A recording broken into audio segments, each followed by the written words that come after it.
Right. Hey, folks, it's Faz here from Fazlifts. Today's video is going to focus on 3 things to avoid when you go back into the gym. Now, before I get into the video, if you like my content, if you enjoy it, make sure to drop a like wherever you are. Try and drop a 5-star review on iTunes. That'd be nice. A like, a subscribe on YouTube. That'd be good. And just show some support for what I do. Okay, so getting into the video, 3 ways to stay exactly the same, 3 mistakes to avoid when you get back to the gym. First of all is when you go to the gym, having no goals. Now, I speak time and time again about this concept of markers of progression. So that is about 3 lifts which you pick, which are suitable for your body, which you're going to view as your markers of progression over the course of the next, say, 6 months. You are focused primarily on those big 3 lifts as the gauge for whether your overall training is working or not, as a gauge. I'm not saying that's all you're going to do. You're going to do many more exercises and whatnot, but those 3 exercises are the ones which you're going to use as a gauge for whether you're progressing or not.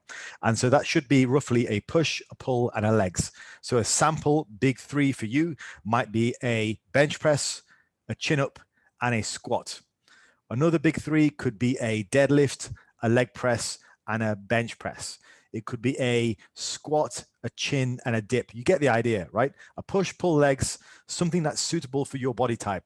Could even be a nice machine at the gym. Some of the hammer strength stuff is pretty good. So the number 1 mistake to avoid, the first one to avoid, is to not have any goals. Have yourself some goals. If you go to the gym on the first day and you can squat, say 100 for 10 kilos, great. Your goal should be over the course of the next 6 months, squatting 140 for 10 kilos, 140 for 10 reps, 10 kilos, 140 kilos for 10 reps. So adding a good 40 kilos to the bar is going to get your quads, your glutes, and everything around that bigger. So first mistake, not having any goals. Make sure you've got goals. Pick those big 3 markers of progression, something that's suitable for your body, and really, really focus your efforts on improving those 3. Have a full rounded routine, do all the rest of the exercises. Make sure you're not neglecting body parts. You're doing enough volume, all that kind of stuff. But those 3 are going to be the gauge, are going to be the consistent for whether you're progressing or not. Okay, so that's the big thing. Second mistake is going for max singles and spotter 4 reps every single workout. Absolute nonsense, especially not in your first workout back. We've all seen that video of Ryan Crowley recently tear it off his pec.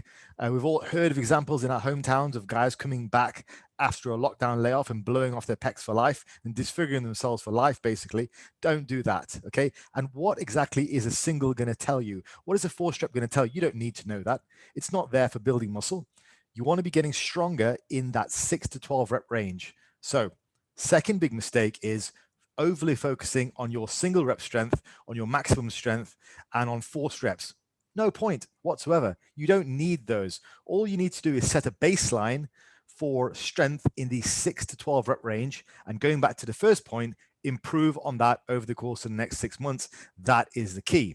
All right, so that's the second mistake to avoid. Third mistake to avoid is changing routines when you hit a plateau.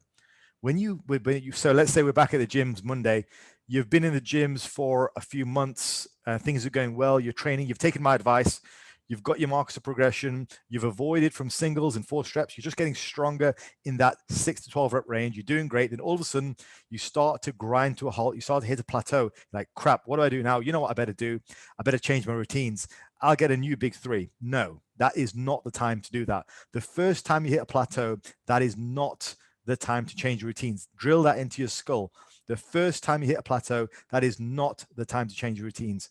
The first time you hit a plateau, that is when you are going to learn or relearn the importance of food and how that relates to your progress. That is when you increase the quantity and or quality of your food, you increase your rest, you increase your sleep, all the recovery factors. That's the first time. And then you can eke out more from that routine, get stronger with that routine, rather than go to a new routine where you've got to have all that build-up process again and waste like a month or 2 before you really get into the swing of things. So third important lesson is do not change routines when you hit that first plateau. That is not the point where you change routines. That is where you typically will learn or relearn the first most important lesson you should learn as a ranked beginner, the importance of food. Increase your food, make sure your recovery is better, more rest, more sleep, and you will start to kickstart gains again.